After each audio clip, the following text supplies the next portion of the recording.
जिस तरह स्त्री और पुरुष एक समाज में रहते हैं, उसी तरह इस दुनिया में किन्नरों का भी एक समाज है।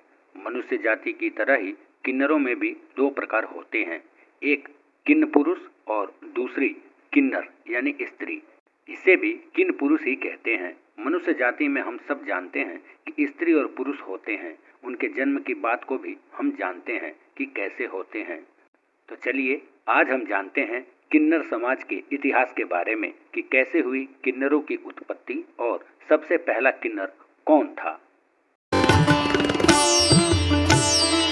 बहुत पहले प्रजापति के यहाँ एक इल नाम का पुत्र था। बड़ा होकर यही इल बड़ा ही धर्मात्मा राजा बना। कहते हैं राजा इल को शिकार खेलने का बड़ा शौक था। इसी शौक के कारण राजा इल अपने कुछ सैनिकों के साथ शिकार करने एक वन में गए। जंगल में राजा ने कई जानवरों का शिकार किया, लेकिन इसके बाद भी उसका मन नहीं भरा। वो और शिकार करना चाहते थे।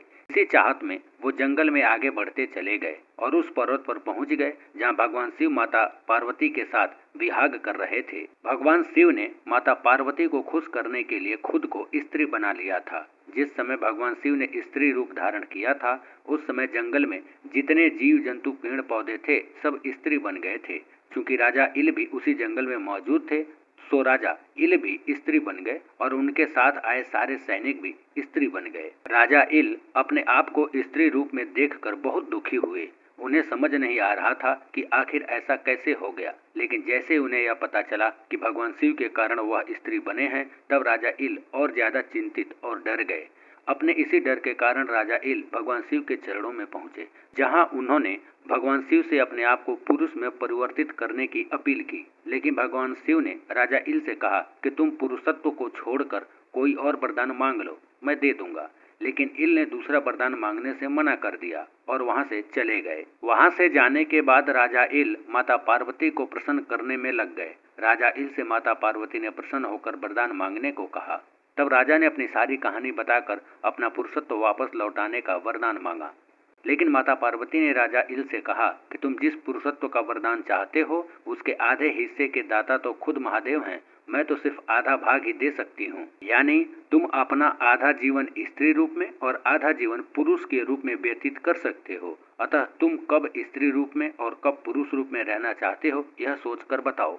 तब राजा ने काफी सोच विचार करने के बाद माता पार्वती से कहा, हे माँ, मैं 1 महीने स्त्री के रूप में और 1 महीने पुरुष के रूप में रहना चाहता हूँ। इस पर माता पार्वती ने तथास्तु कहते हुए राजा इल से ये भी कहा कि तुम पुरुष के रूप में रहोगे तो तुम्हें अपना स्त्री रूप नहीं याद रहेगा, और जब तुम अपने स्त्री रूप में रहोगे तो तुम्हें अपने पुरुष रूप का कुछ भी याद नहीं रहेगा। इस तरह राजा इल माता पार्वती से 1 महीने पुरुष इल और 1 महीने स्त्री इला के रूप में रहने का वरदान प्राप्त कर लिया। परंतु राजा के सारे सैनिक स्त्री रूप में ही रह गए।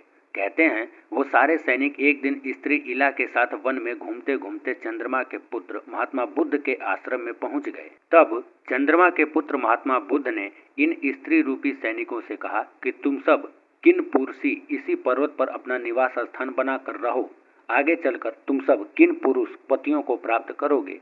इस तरह से हुई किन्नरों की उत्पत्ति। किन्नरों के बारे में सारी जानकारी विस्तृत रूप से वाल्मीकि रामायण के उत्तरकांड में स्पष्ट रूप से लिखा हुआ मिलता है।